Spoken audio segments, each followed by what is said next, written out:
మీరు ఇంజనీరింగ్ చేశారా? జాబ్స్ కోసం సెర్చ్ చేస్తున్నారా? 3600 మందికి పైగా స్టూడెంట్స్ కి జాబ్స్ వచ్చేలా చేసిన Codegnan 100 days software course లో జాయిన్ అవ్వండి. మీ కెరియర్ ని బిల్డ్ చేసుకోండి. Welcome to Suman TV. నేను మీ సుమన్ టీవీ నాగ్.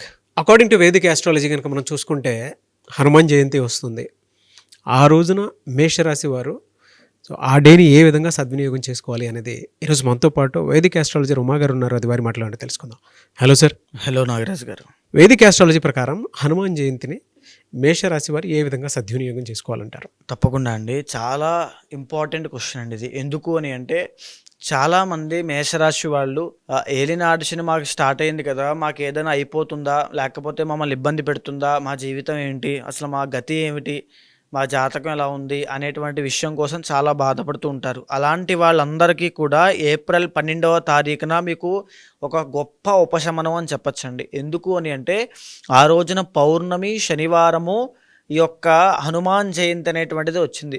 దీని మూలాన శని యొక్క దోషం, ఏలినాటి శని దోషం స్టార్ట్ అయినటువంటి మేషరాశి వాళ్ళకి ఈ రోజున సద్వినియోగం చేసుకోవడం మూలాన అన్ని దోషాలు పరిపూర్ణంగా పోతాయి. కేవలం శని యొక్క దోషమే కాదు, ఈ శని యొక్క దోషం వల్ల కలిగేటువంటి ఇబ్బందులు ఏమిటి మేషరాశి వాళ్ళకని డబ్బులు నిలబడకపోవడము, విపరీతమైన ఖర్చులు అవ్వడము, తరువాత అవమానపడము, తర్వాత ఇంకా చెప్పాలి అంటే ఆరోగ్యం సరిగ్గా ఉండకపోవడము, లాస్ అండి. 12వ స్థానం లాస్ ఆఫ్ మనీ అని చెప్పొచ్చు, లాస్ ఆఫ్ హెల్త్ అని చెప్పొచ్చు, లాస్ ఆఫ్ ఎనర్జీ అని చెప్పొచ్చు. ఎంత కష్టపడినప్పటికీ కూడా ఫలితాలు ఉండవు, వాళ్ళకి సరైనటువంటి గుర్తింపు ఉండదు, అంతా కూడా కూపస్థ మండూకు అన్నట్టుగా బావిలో కప్పలాగా అక్కడక్కడే ఉంటూ ఉంటారు. అలాంటి వాళ్ళందరికీ కూడా ఈ రోజు చాలా గొప్పగా ఉపయోగపడుతుంది. ఎలా ఉపయోగించుకోవాలి? ఆ రోజున సూర్యోదయం కన్నా ముందే నిద్ర లేవండి. నిద్ర లేచిన తరువాత హనుమాన్ చాలీసా మీకు వచ్చినట్లయితే హనుమాన్ చాలీసాని పారాయణ చేయండి. లేదు అనుకుంటే ఖచ్చితంగా ఒక 12 నామాలు చెప్తానో ఆ 12 నామాలని మానకుండా జపం చేయండి.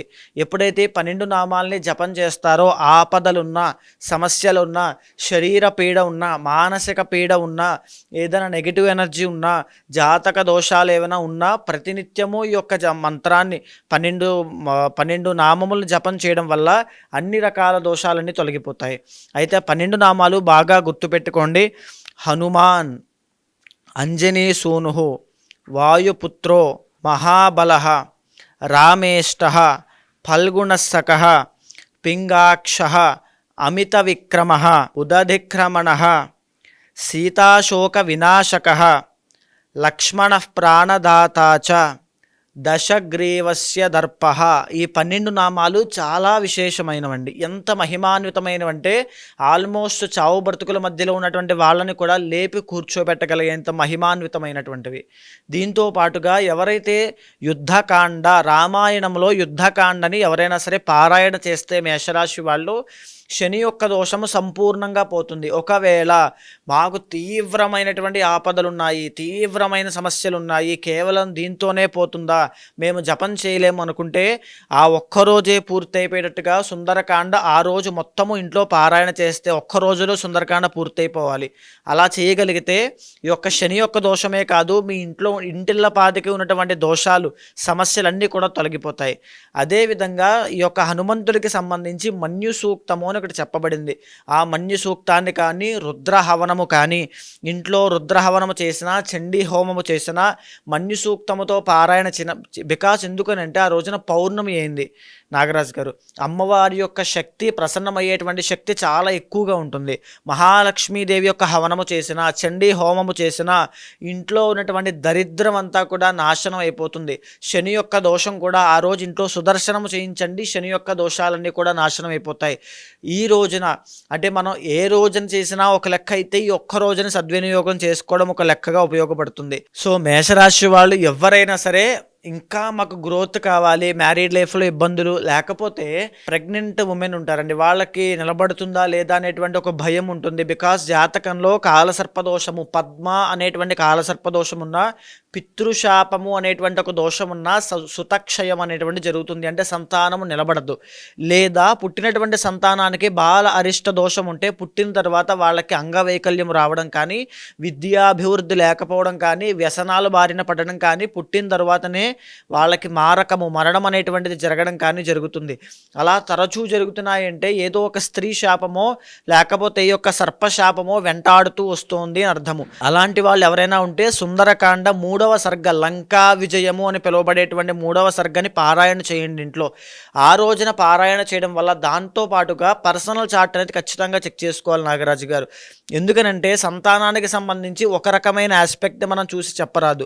ఎందుకు అంటే జాతకంలో ఈ యొక్క పితృశాపము, స్త్రీ శాపాలు ఎన్నో రకాలుగా ఉంటాయి.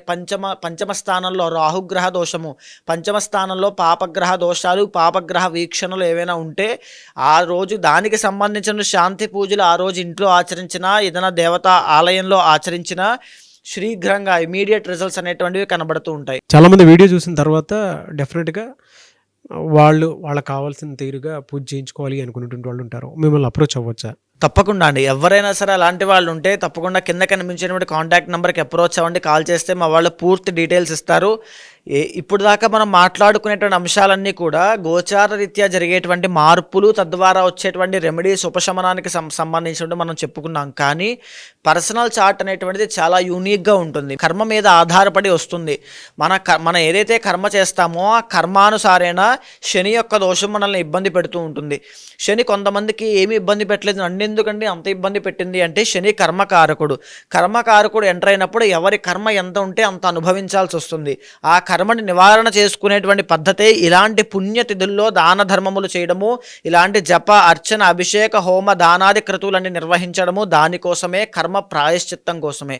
సో అలాంటి వాళ్ళు ఎవరైనా ఉంటే తప్పకుండా మీరు అప్రోచ్ అయితే పర్సనల్ చార్ట్ చూసిన తర్వాత దశ అంతర్దశలో శని దోషం ఉందా, లేకపోతే ఎలాంటి దోషం వల్ల ఇబ్బంది పడుతున్నారు అనేటువంటిది చూసి ఏ రోజున ఎలాంటి పరిహారం ఆచరిస్తే మంచి రిజల్ట్స్ వస్తాయో చూసి చేయించిన తర్వాత మీకు మంచి రిజల్ట్స్ వచ్చేలా చేస్తాను.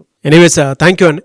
Thank you so much Uma గారు. నమస్తే అండి. చూసారు కదండి ఈ వీడియోపై మీ అభిప్రాయాన్ని కమెంట్ బాక్స్లో పోస్ట్ చేయండి. ముఖ్యంగా మీరు కనుక ఉమా గారిని అప్రోచ్ అవ్వాలి అనుకుంటే స్క్రీన్ మీద మీ కాంటాక్ట్ నెంబర్ కనిపిస్తుందని మీరు కాల్ ఆర్ మెసేజ్ వాట్సాప్ చేసి వెంటనే ఎన్రోల్ చేసుకోండి. ఈ వీడియో లైక్ చేయండి, షేర్ మాత్రం తప్పకుండా చేయండి. ఇలాంటి మరిన్ని వీడియోస్ కోసం మా ఛానల్ ఫాలో అవ్వండి. Thank you.